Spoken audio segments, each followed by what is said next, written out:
Shalom. I'm gonna give all praises to Yahweh, Bahashem, Yahweh Shai, Bahasham, Ha, Racha, Chodash, Ma'amath. Double honors to the elder apostles and their elders of GMS. Double honors to my elder of this camp as well, at Harawan Ban Yasharala of the Lions Den camp. Salutations to the sincere Akim, pushing this truth in sincerity around the four corners of this earth. I'm the Kar Harab Ban Yasharala, coming out of the Lions Den camp of Yasharala here in Jacksonville, Florida. Now today I'll be coming out with a lesson. The title of it is Trust Not Thine Enemy. And we all know who the enemy is. We know who the enemies are. We also know that this guy is one of those people. He's a scoffer, he's a scorner, he's a mocker of Yahweh Yahweh Shai. He is an enemy of Yahweh Yahweh Shai as well. So that makes him our enemy as well. So without further ado. And I just want to say that GMS, I think, is the most underrated Hebrew Israelites that's out there. Now, I know when I was banging on them, that's when I had Polite and everybody with me, and I didn't want to hear nothing pertaining to the Bible or listening to what the Bible says, right? But in studying the Bible for myself and in studying with David said, let their table be a snare. So he's never ever going to get the full understanding.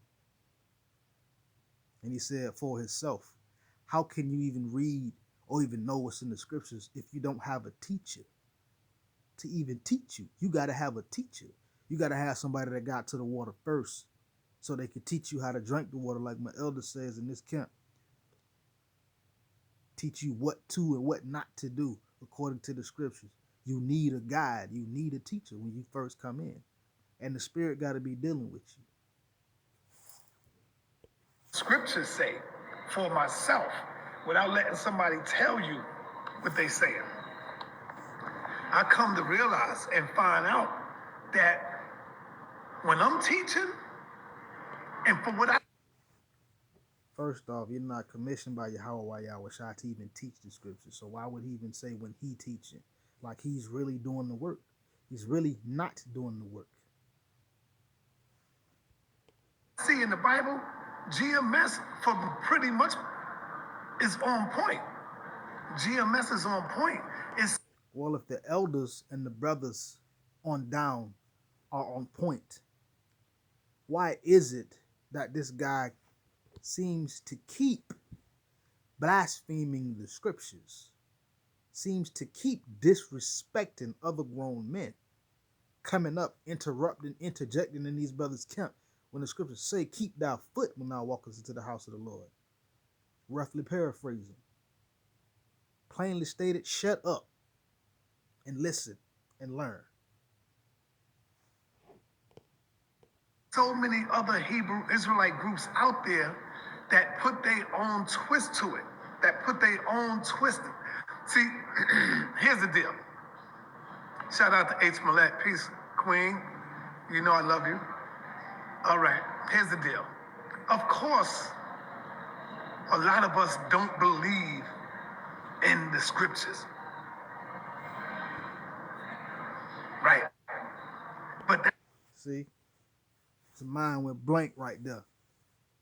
A lot of us, who is the us? The only ones that don't believe in the scriptures are scoffers and mockers like himself. You know, no light, he shot up the Bible. This guy tries to discredit the Bible. He's trying to discredit the words of Yahweh Bahashim Yahweh Shai. that's not what it's about with me. If I'm going in the Bible and I'm going to be teaching in the Bible, then we're going to go by what it says. That's what GMS does. That's what GMS do. They don't try to put their own spin on it. They don't try to make up stuff to act like, and this is what I always say, is that the Hebrews got to stop defending God. Screwed up right there. We don't need to defend the Most High. We don't need to defend Yahweh Shai, but we do defend the gospel. We do defend the doctrine. We do defend the scriptures. We issue correction, rebuke, and exhortation. It's what we're supposed to do. We're supposed to defend the gospel. No, Yahweh Shai don't need us to defend them. But this doctrine, the scriptures, the instruction manual, yeah, we supposed to defend it when people come up against it. You know, somebody want to come try to say something, yeah, debate that cause. Meaning step up. But yeah, we defend the gospel. Plainly stated. This is Sirach, chapter 12, verse 10. Never trust thine enemy, for like as his iron rusteth, so is his wickedness. So you should never ever trust your enemy. Never ever trust him, ever. For just like iron will rust, guaranteed to rust, an enemy is guaranteed to show you that he or she or it's your enemy. It's guaranteed. They're gonna do some kind of wickedness towards you in some way, form, or fashion. Verse 11. Though he humble himself and go crouching, take good heed and be aware of him, and thou shalt be unto him as if thou hast wiped a looking glass, and thou shalt know that his rust hath not been altogether wiped away. So though he humble himself, you know, man, GMS is the most underrated Hebrew Israelite camp out there. You know, I used to bang on them. I ain't want to hear that, bruh. Though he humble himself and go crouching, yet take good heed and be aware of him. And you shall be unto him as if you have wiped a looking glass, a telescope, or a spyglass. You did all that wiping and cleaning, and then when you get ready to look through it, you find out that your efforts were of little matter. Because that looking glass is still all dulled over and printed up and dirty with all the wiping you was doing. That's the same thing with these guys. So that's why you have to be aware. Now, this is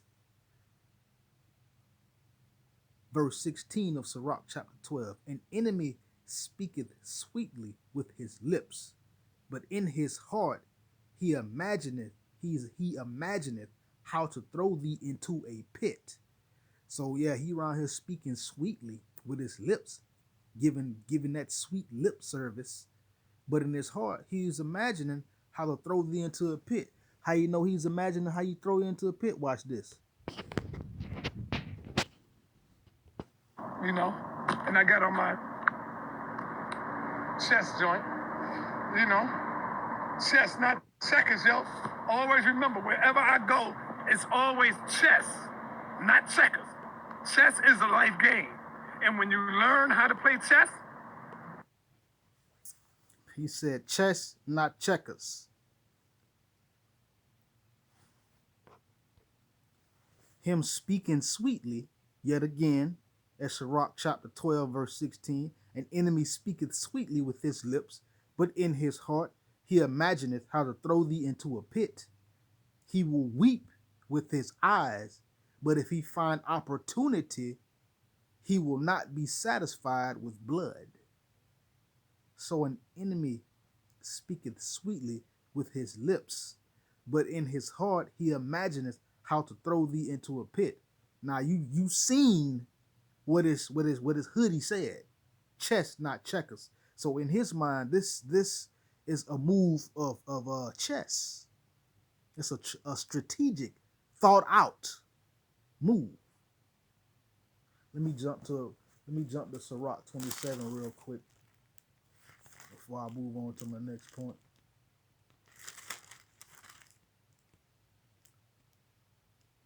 This is Sirach 27 and 23. When thou art present, he will speak sweetly. and will admire thy words, but at the last he will writhe his mouth and slander thy sayings.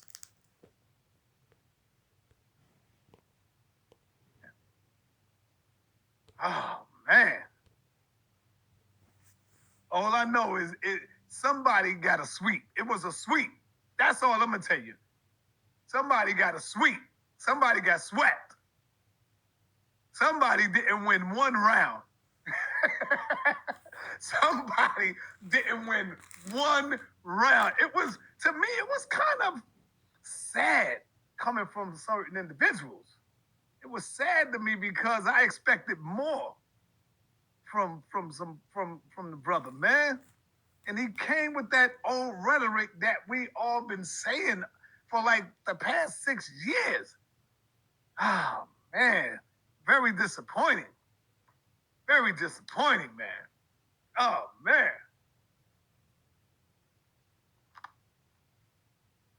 You Hebrews, y'all gotta fucking grow, man. Y'all gotta fucking grow up. And if you're gonna keep claiming fame to that goddamn Bible, that shit got you niggas dumb as shit. You motherfuckers are dumb as shit. I got to say it.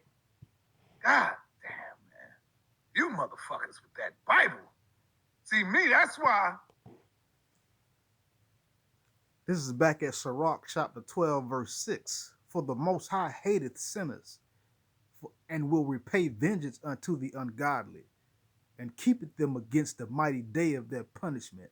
So it's only a matter of time before this guy gets jacked up. The Most High hated sinners, and this guy's a sinner. So the Most High is going to repay vengeance unto the ungodly. He is ungodly, and the Most High is preserving him against the mighty day of his punishment. Again, this is back at Sirach, chapter 27, verse 23. When thou art present, he will speak sweetly, and will admire thy words, but at the last he will writhe his mouth and slander thy sayings. So, GMS is the most underrated Hebrew Israelite camp. And then here you go, talking trash about the Bible, telling the men that they need to grow up. Well, the true men of the Lord are going to grow and produce fruit. See, this guy here, he every time he holds a debate or whatever, he's always dealing with the house of Saul. Those camps that don't have the breath. They got the sinews, but they ain't got the spirit within them. They don't have the breath. So they don't break down scriptures the correct way. They don't go according to doctrine. But again, Sirach 27 and 23, when thou art present, he will speak sweetly and will admire thy words, but at the last he will writhe his mouth and slander thy sayings. Verse 24, I have hated many things, but nothing like him. For the Lord will hate him. The Lord didn't hate many things, but nothing like this fool right here. The Lord hates this guy, just like any other sinner.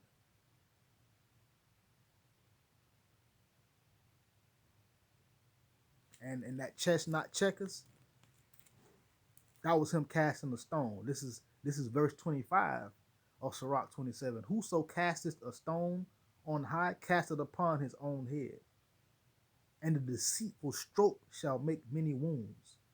So whoso casteth a stone on high, Salakia, he casteth upon his own head. So that stone that he casted with that, GMS is the most underrated camp. And then he flip around, turn around, he got a hoodie that say chess, not checkers. Or checkers, not chess. However it go. That's him casting a stone. And then now you see with the video, this little snippet that I just showed about what he's saying about the scriptures.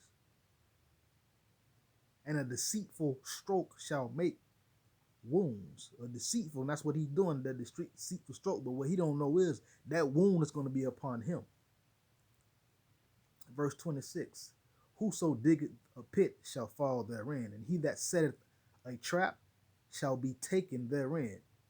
Whoso diggeth the pit shall fall therein. And he stay digging pits. When he need views and he wants some controversy, what he do? He run up on the camp. He go somewhere and run up on the camp and start all that tomfoolery and foolishness. Well, that's a trap. He digging the pit, and guess what? He's gonna fall in it. He's gonna be taken by the jinn that he's setting up. Verse 27. He that worketh mischief, it shall fall upon him, and he shall not know whence it cometh. So he that worketh mischief, this guy stay working some kind of mischief.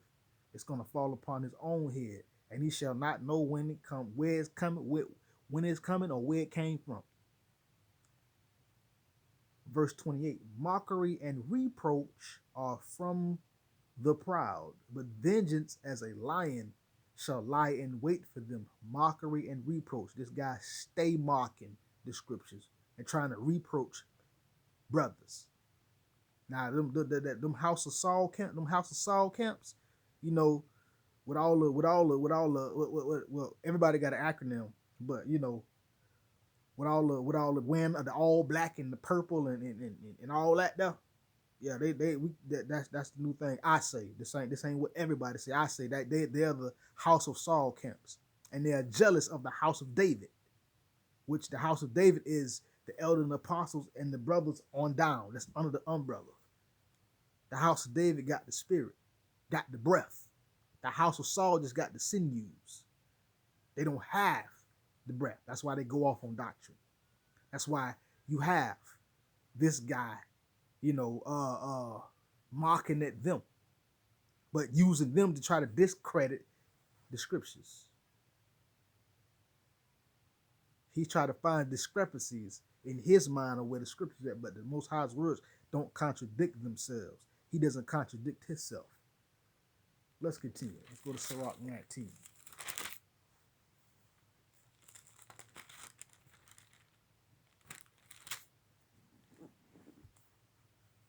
I'm going to start at verse 26.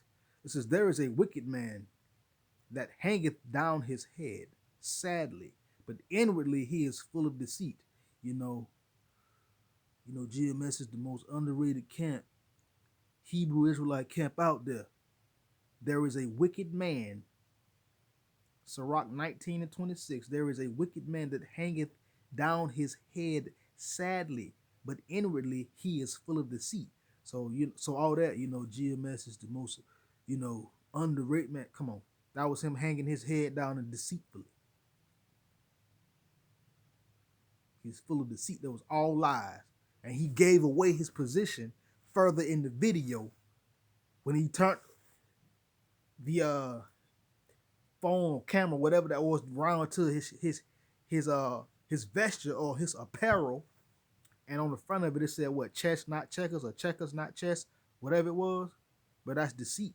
He gave himself away. Even when he first did that, I was like, yeah, I don't trust this nigga. Straight up. Verse 27, casting down his countenance and making as if he heard not. Where he is not known, he will do thee a mischief. Before thou be aware. So he casted down his countenance, making as if he heard not, making it seem like, yeah, I understand, just playing the role. And it says, where he is not known, he will do thee a mischief. He's not known in Dallas. So that's why he did what he did when he walked up on those guys at the Dallas camp. When he walked up on those brothers. He had plenty hubris, or i.e. confidence. That's what hubris means. He had plenty hubris when he walked up on them brothers in the Dallas camp, but when he walked past those so-called Bloods and Crips, he was scared. He thought they were finna get him. Which says he fears man. He fears the eyes of man, not the eyes of Yahweh Yahushua. But let's continue. Verse 28. And if for want of power he be hindered from sinning, yet he findeth opportunity, he will do evil. So if want of power, and that's all Sinetta want, power. And if he be hindered from sinning, yet he findeth an opportunity, he will do evil. That's what it is with these mockers and these scoffers and these scorners. They get even a little tingent pinhole. Any opportunity, they gonna do wickedly. Look at that powerful look on his face.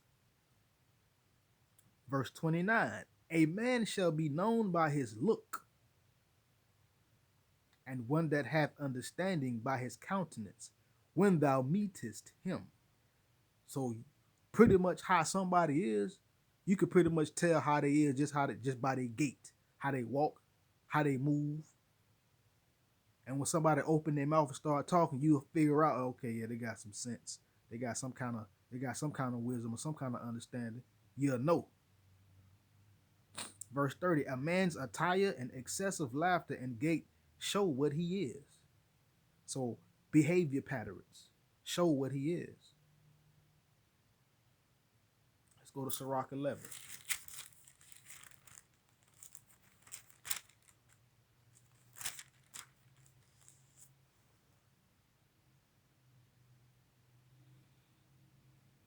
Verse 33. Take heed of a mischievous man, for he worketh wickedness, lest he bring upon thee a perpetual blot. Take heed of a mischievous man, and he's known for being mischievous, especially when it comes down to the scriptures and having all these debates, for he worketh mischief, and that's all he do. Lest he bring upon thee a perpetual blot.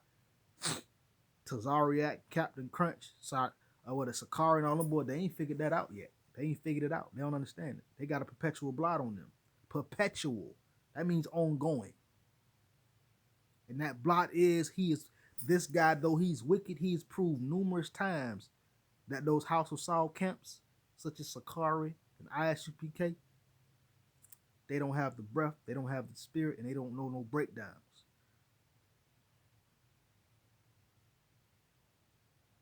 They go off on doctrine. So he good for something, proving who don't have the breath. The Most High can, but this guy don't get no brownie points for that. And a lot of the times when the Most High allows that to come out, he is letting the congregation see that. The people of that's being obedient unto him, so that they'll know, especially the middle of the Lord, his prophets, his pastors, and his ministers, that he is sent out to do this work. It's mainly for us to let us know that, yeah, I'm making a clear divide between the house of Saul and the house of David. The house of David got the breath and the sinews. The house of David know to put on the full armor. The house of David know to cover themselves up with the scriptures so that they won't be naked spiritually.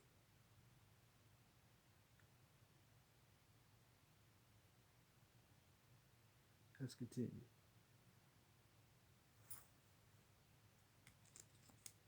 Real quick. This is Sirach. Let's see.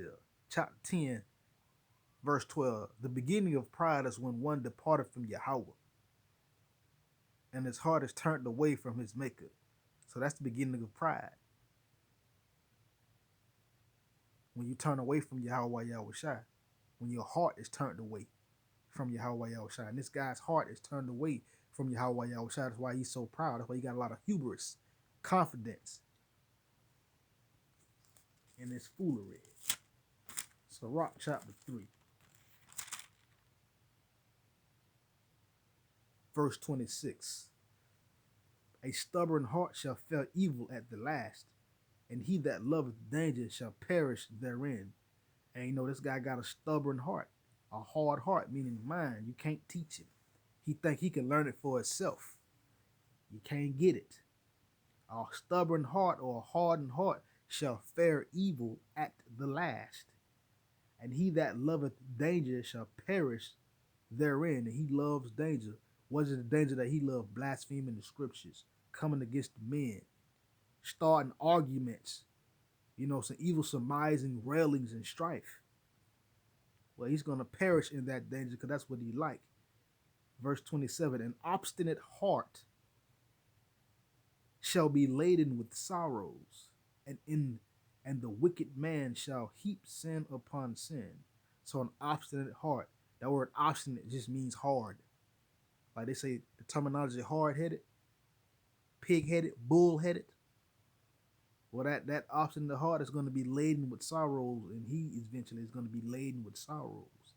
And the wicked man, He's going to heap sin upon sin. He stay heaping sin upon sin. Verse 28. In the punishment of the proud, there is no remedy, for the plant of wickedness hath taken root in him. In the punishment of the proud, there is no remedy. So when somebody's prideful and they're being punished by the Most High, there's no remedy. Can't nobody or anything quell it or stop it. It's going to happen, and he's going to get judged quite horribly. Why? Because the plant of wickedness is taking root in him.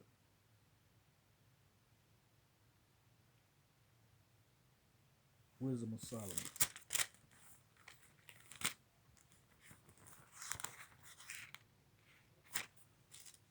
chapter 1, verse 6. It says, for wisdom is a loving spirit, and will not acquit a blasphemer of his words. For Yahweh is witness of his reigns, and a true beholder of his heart, and a hearer of his tongue. So wisdom is a loving spirit, but will not acquit a blasphemer of his words. And as you know, with that little snippet I just showed, how many minutes ago that was, he's just blaspheming and talking trash to the scriptures, talking trash about the scriptures, talking about, oh man, you Hebrews, bruh. This is how stupid he is. He does not understand and know that being an Israelite is a birthright. It is a nationality. You are born that, period. Even if you don't know that you're Israelite. If you were born or you come from that bloodline, most Negroes, Latinos, and Native Americans over here in America are of the 12 tribes of Israel. You have you have the scattered sheep, you know, when we were driven to all four corners of the earth. So that means you're gonna have Israelites that look like other nations, Asians, Caucasians, Ethiopians, Africans, so forth and so forth, Ishmaelites or Arabs, whatever you want to call them. You're gonna have Israel that's looking like those people because that's where they grew up at. That's where they were raised at. So this is about birthright and nationality. This is not about a religion or a belief. It's never ever been about religion or belief. But let's continue. I'm gonna read that one more time. Let me get a definition real quick. I want to make sure because I don't want to break it down wrong.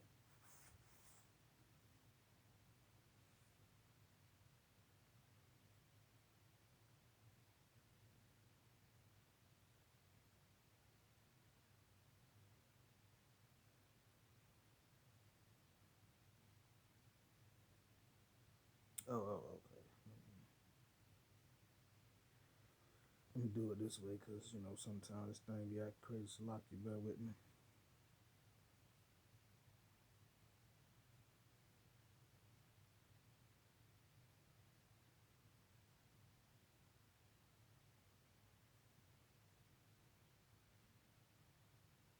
Okay, so it ain't spelled like that. All right, let me go back here.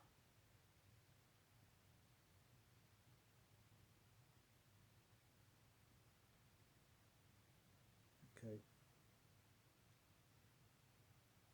Again, this is back at Wisdom of Solomon, chapter 1, verse 6. For wisdom is a loving spirit, and will not acquit a blasphemer of his words. For Yahweh is witness of his reigns. Let's get that word reign.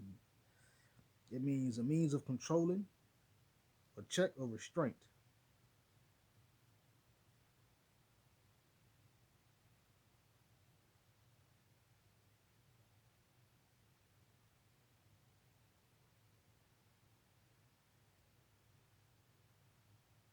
Okay. This is basically it's to keep in check. And this is and a true beholder of his heart and a hearer of his tongue. So the Most High knows your heart truly. He knows what you are thinking. He knows your mind. That's what he knows, and the Most High knows that this guy is far from him. Verse 7. For the Spirit of the Lord filleth the world, and that which containeth all things hath knowledge of the voice. So the Spirit of the Lord is filleth the whole world, and that which containeth all things hath knowledge of the voice, meaning the Most High know. You ain't sliding, you ain't skating. Verse 8. Therefore, he that speaketh unrighteous things cannot be hid, neither shall vengeance, when it punisheth, pass by him. So he that speaketh unrighteous things cannot be hid. So he's not hiding. And any other scoffer or mocker that try to run up in his stead or come up in his shoes or do the same thing that he's doing. Neither shall vengeance, when it comes, when it punisheth, pass by him. So the Most High ain't gonna skip over him. He gonna get his judgment. He gonna get judged for blasphemy. Verse 9. For inquisition shall be made into the counsels of the ungodly, and the sound of his words shall come unto the Lord for the manifestation of his wicked deeds.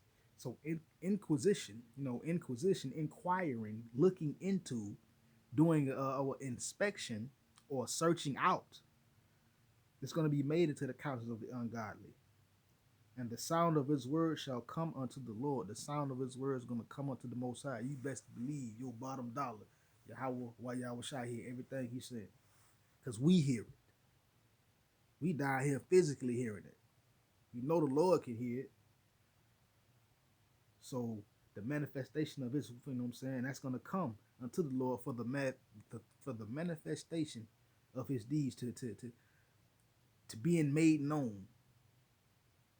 To come to fruition or being made known, or like the word berayeth or beray just means to show forth,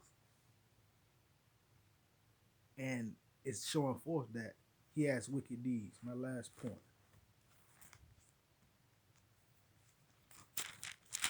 because these scoffers and these mockers do not understand that the Most High is going to really hold them accountable for what they have said and what they are saying.